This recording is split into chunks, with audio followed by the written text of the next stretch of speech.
বৃদ্ধি করো জ্ঞান আমার, বৃদ্ধি করো জ্ঞান আমার, সিনা খুলে দাও আমার। বৃদ্ধি করো জ্ঞান আমার, সিনা খুলে দাও আমার। বৃদ্ধি করো জ্ঞান আমার, সিনা খুলে দাও আমার। সিনা খুলে দাও আমার, মুখ জড়তা করো দূর। সিনা খুলে দাও আমার, মুখ জড়তা করো দূর। সিনা খুলে দাও আমার, মুখ জড়তা করো দূর। মুখ জড়তা করো দূর, ভাষা যেন হয় মধুর। মুখ জড়তা করো দূর, ভাষা যেন হয় মধুর। মুখ জড়তা করো দূর, ভাষা যেন হয় মধুর। আমরা যেন শিখতে পারি পবিত্র কোরআন। আমরা যেন শিখতে পারি পবিত্র কোরআন। আমরা যেন শিখতে পারি পবিত্র কোরআন। রহিম রহমান গো আমার ওহে দয়াবান। রহিম রহমান গো আমার ওহে দয়াবান। রহিম রহমান গো আমার ওহে দয়াবান।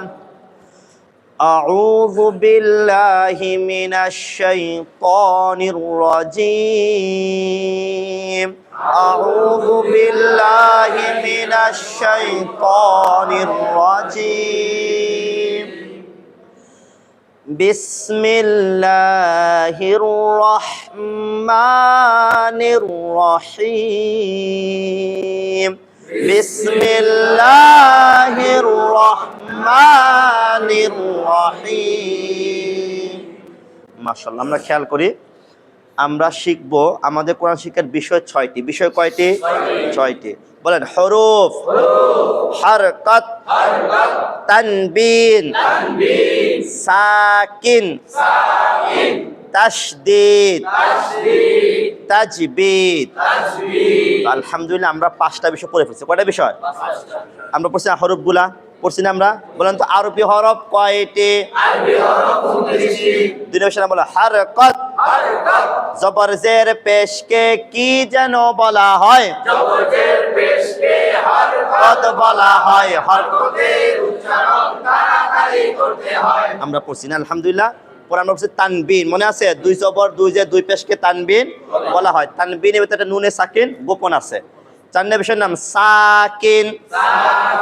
সাকিনওয়ালা হরফ কয়বার পড়তে হয়? সাকিনওয়ালা হরফ একবার পড়তে হয়। দুইবার না একবার? একবার। হ্যাঁ, 4 নাম্বার। 5 নম্বর বিষয়ের নাম তাশদীদ। তাশদীদওয়ালা হরফ কয়বার পড়তে হয়? তাশদীদওয়ালা হরফ 2বার পড়তে হয়। 5টা বিষয় আজকে আমরা এটা শুরু করব, যেটা তাজবিদ মানে গ্রামার, ব্যাকরণ। 5টা সহ না 5টা বাদ দিয়ে? এই 5টা সহ, সাথে আরো কিছু যুক্ত হবে গ্রামার, মানে পড়া আগেরগুলা। পড়া কি? তাহলে কঠিন কিছুই না, একেবারে সহজ পড়া ইনশাল্লাহ। আগে আমরা ব্ল্যাকবোর্ডে শিখবো, তারপর আমরা চার্টে শিখবো ইনশাল্লাহ। আর আপনারা যারা গতকালে ছিলেন না, কোনো সমস্যা নাই, আজকে আমরা ওই পড়াগুলোই পড়বো আবার নতুন করে ইনশাল্লাহ। হ্যাঁ, আর আপনাদেরকে আমি, আমাদের একটা পড়ার কৌশল হচ্ছে যে আমরা একটা পড়া একেবারে নতুন আপনাদেরকে পড়াবো না। সেটা হচ্ছে যে, বেশি ডিস্টার্ব করতেছে, দেখি মোবাইলটা সাইলেন্ট করে দিই একবারে, সুবিধা। আমি বলতেছি যে আপনাদেরকে আমি এমনভাবে পড়াবো ইনশাল্লাহ, মানে কোনো পড়া একেবারে নতুন হবে না। আগে ওই বিষয়ে আমরা মানে আস্তে আস্তে ধারণা দিব, এরপরে আমরা একবারে ফিনিশিং শেষ করবো। যেরকমভাবে আজকে আমি এখন যে ব্যাকরণগুলো পড়াবো, এগুলো আমরা আগে কিছু কিছু পড়ছি, যেমন ইস্তেলা, এই শব্দ আমরা শুনছি না আগে? আজকে আমরা ইস্তেলাটারে একেবারে প্র্যাকটিক্যাল ব্ল্যাকবোর্ডে, চার্টে এবং একেবারে সম্পূর্ণ মুখস্থ করে ফেলবো ইনশাআল্লাহ, উদাহরণ সহকারে। তাহলে আমি বোঝাচ্ছি যে আমি আজকে যে পড়াগুলো পড়বো, এই পড়াগুলো কিন্তু আমরা আস্তে আস্তে আপনাদের মাথায় দিছি, এবং নতুন কিছু পড়া অ্যাড হবে, যেটা ধারণা নিব শুধু ইনশাআল্লাহ। হ্যাঁ, ঠিক আছে, তাহলে সহজ হবে। এই জন্য দেখা যায় অনেকে ক্লাস 2-1টা যে মিস হয়, আপনার সমস্যা না, আপনিও পারবেন। মিস হলে কি টেনশনে কিছু নাই, কিন্তু আবার ইচ্ছা করে দিয়ে না, কিন্তু যা এবার মিস করি কেন? কোরআনকে সর্বোচ্চ ভালোবাসতে হবে, যার উপরে কোনো ভালোবাসা নাই, তাহলেই আসবে, আর নাহলে আসবে না। ঠিক না? তাহলে আমরা এই ক্লাসে গুরুত্ব দিব কি দিব না? গুরুত্ব দিব, কোনো কারণ থাকতেই পারে স্বাভাবিক, যেহেতু আমরা সবাই বড় মানুষ, সবাই ফ্যামিলি আছে, ঠিক না? থাকতেই পারে অসুবিধা, কিন্তু আমরা ক্লাস ইচ্ছা করে আমরা কামাই দিব না, ঠিক আছে ইনশাল্লাহ? জি, তাহলে আমরা একটু ব্ল্যাকবোর্ডে তাকাই। বলেন ইস্তেলা অর্থ মোটা করা, ইস্তেলার সাথে হরফ, শব্দ তজ, শব্দ তজ, ওয়াইন কফ আর খ, ওয়াইন কফ আর খ, ওয়াইন কফ আর খ। তাহলে এই 7টা হরফ যখনই আসে যেখানে আসুক মোটা করে পড়তে হবে, মানে এই 7টা হরফ ইস্তেলার হরফ। 2টা কাজ আমি, আচ্ছা আমি সরে দিচ্ছি ইনশাআল্লাহ, লাঠিটা জেনে কই। জি, আমরা একটু খেয়াল করি। হ্যাঁ, আমি বোঝাচ্ছি যে আরবি হরফ 29টি, 29টার ভিতরে এই 7টা হরফ যদি কোরআনে আসে বা যেখানে আসুক মোটা করে পড়তে হবে। এখন মোটা কি জিনিস, মানে উচ্চারণ করার সময় মুখটা ভরে উচ্চারণ করতে হবে। যেমন বলেন সদ, বলেন এটাকে বলে মোটা। এরকম ভাবে দদ, বলেন ত মোটা, ল, এরপরে গইন, কফ, খ, খ, মানে একটু ভারী ভারী, তাহলে এটাকে বলা হয় মোটা। তাহলে এই 7টার অল টাইম যেখানে আসুক যেভাবে আসুক মোটা করে পড়তে হবে। আরেকটা কাজ হচ্ছে 7টা হরফে জবর থাকলে বাংলায় আকার উচ্চারণ করা যাবে না। মূলত মোটা হরফ 9টি, কয়টি? কিন্তু বাকি 2টা মাঝে মাঝে পাতলা হয়, এই জন্য ওইটাকে আলাদা ব্যাপার আমরা পড়বো। যেমন র জবর র, র হরফ মোটা কিন্তু মাঝে মাঝে পাতলা হয়। আরেকটা হচ্ছে লাম, আল্লাহ শব্দের লাম, ওইটা আমরা সামনে পড়বো ইনশাল্লাহ। আমি বোঝাচ্ছি যে এই 7টা হরফ কখনোই পাতলা হবে না। কি বললাম? এই জন্য 7টাকে একসাথে করা হয়েছে। কোরআনে আসুক হাদিসে আসুক, মানে যখনই আপনি আপনার মুখ থেকে এই আরবি হরফগুলো আমরা বের করব, মোটা করে বের করতে হবে। দ্বিতীয় কাজ হচ্ছে জবর থাকলে বাংলায় আকার উচ্চারণ করা যাবে না। আমরা কথা বুঝতে পারছি? এখন আমাদের কাছে এটা মুখস্থ করা। কি করা? যদি মুখস্থ না থাকে তাহলে আপনার পড়াশোনা যদি বুঝবে ত জবর বলছিল ত না তা জবর তা বলছে, একটু বইটা দেখি, তাহলে তো পড়া হবে না। পড়বো আর সামনে আগাবো, ঠিক না? পড়ার সাথে আমার মাথায় কাজ করবে, ঠিক না? এরকম হবে না? জি, বলেন ইস্তেলা অর্থ মোটা করা, ইস্তেলার সাথে হরফ, শব্দ তজ, ওয়াইন কফ আর খ। আমি বলার পর আমরা 10 বার বলবো। কয়বার? আজকে কিন্তু এটা পিছনে পড়া হয়ে যাবে, মানে আজকের পড়ার পর থেকে, ঠিক না?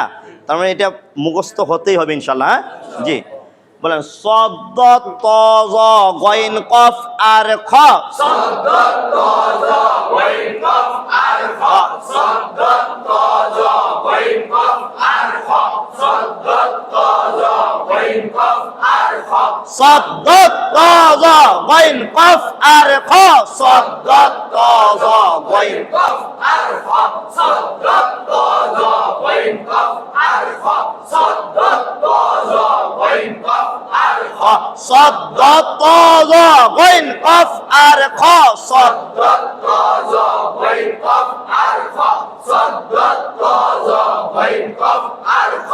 পারবেন ইনশাআল্লাহ? না দেখে, হ্যাঁ, এই জায়গার কাজটা একটু পরে করা যায় না? আধা ঘন্টা পরে ওগুলো করার পরে দেখা যাবে আমাদের মনোযোগ নষ্ট হয়ে গেলে আবার সমস্যা, ঠিক না? এই জন্য আচ্ছা আমরা তাহলে একটু খেয়াল করি ইনশাআল্লাহ।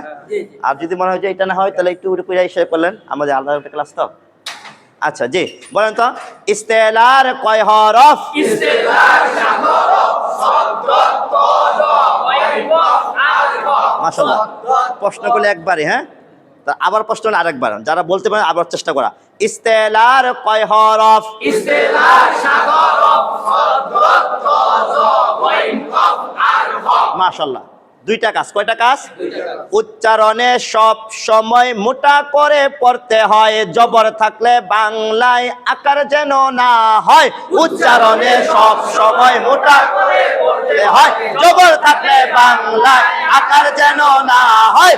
উচ্চারণে সব সময় মোটা করে পড়তে হয়, জবর থাকলে বাংলায় আকার যেন না হয় উচ্চারণে সব সময় মোটা করে পড়তে হয় জবর থাকলে বাংলায় আকার যেন না হয় উচ্চারণে সব সময় মোটা করে পড়তে হয় জবর থাকলে বাংলায় আকার যেন না হয় উচ্চারণে সব সময় মোটা করে পড়তে হয় জবর থাকলে বাংলায় আকার যেন না হয় উচ্চারণে সব সময় মোটা করে পড়তে হয় জবর থাকলে বাংলায় আকার যেন না হয় উচ্চারণে সব সময় মোটা করে পড়তে হয় জবর থাকলে বাংলায় আকার যেন না হয় উচ্চারণে সব সময় মোটা করে পড়তে হয় জবর থাকলে বাংলায় আকার যেন না হয় উচ্চারণে সব সময় কেমন ভাবে পড়তে হয় উচ্চারণে সব সময় মোটা করে পড়তে হয় জবর থাকলে বাংলায় আকার যেন না হয় তাহলে এই তিনটা কথা আমরা একসাথে পড়বো 7টা হরফ উচ্চারণে মোটা জবর থাকলে আকার যেন না হয় হয়ে যাবে টেনশন নাই এটা পারবেন আপনারা ইনশাআল্লাহ বলেন সদ ত জ গইন কফ আর খ উচ্চারণে সব সময় মোটা করে পড়তে হয় জবর থাকলে বাংলায় আকার যেন না হয় সদ